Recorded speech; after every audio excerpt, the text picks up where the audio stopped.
नमस्कार मित्रांनो, स्वागत आहे तुमचं आताच्या ब्रेकिंग न्यूजमध्ये। मित्रांनो, ज्या रेशन कार्ड धारकांनी मागच्या 6 महिन्यांमध्ये धान्याची उचल घेतलेली नाही अशा लाभार्थ्यांचं धान्य शासन आदेशानं बंद करण्यात येणार आहे। याबाबत जिल्हा पुरवठा विभागानं पडताळणी सुरू केली असून 12,653 शिधापत्रिका धारकांवरील 33,595 लाभार्थी 6 महिन्यांपासून त्यांनी उचल घेतलेली नाही। एकूण खातरजमा झाल्यानंतर संबंधितांचा स्वस्त धान्य पुरवठा हा बंद केला जाणार आहे। अनेक वेळा असं आढळून आलंय की अनेक शिधापत्रिका धारक दर महिन्याला मिळणारं धान्य उचलत नाहीत। त्यामुळे या शिल्लक धान्याचा हिशोब लावताना शासनाची दमछाक होते। नाशिक जिल्ह्यामध्ये अशा 33,595 लाभार्थ्यांचं धान्य बंद करण्याच्या हालचाली सुरू झाल्यात। सध्या प्रत्येक स्वस्त धान्य दुकानामध्ये या स्तरावरती लाभार्थ्यांची पडताळणी सुरू करण्यात आली असून काम पूर्ण झाल्यानंतर पुढची कार्यवाही करण्यात येणार आहे।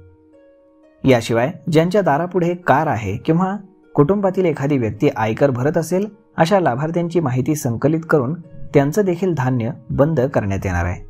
ही प्रक्रिया केंद्रीय स्तरावरती सुरू झालेली आहे। यामध्ये सरकारकडून नाशिक जिल्ह्यातील सुमारे 34,000 लाभार्थ्यांनी 6 महिन्यापासून धान्याची उचल केली नसल्याचं सांगण्यात आले।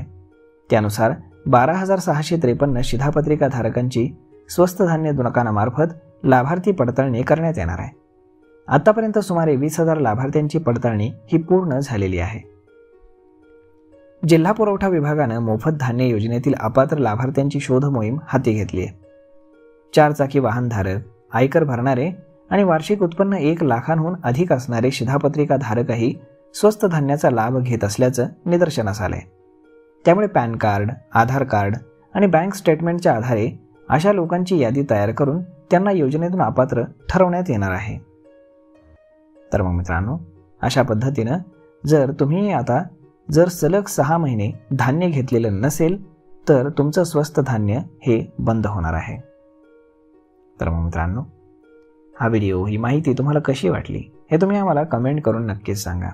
आणि जर आवडली असेल तर आपल्या जवळच्या मित्रमंडळींसोबत देखील हा व्हिडिओ तुम्ही शेअर करायला विसरू नका। धन्यवाद।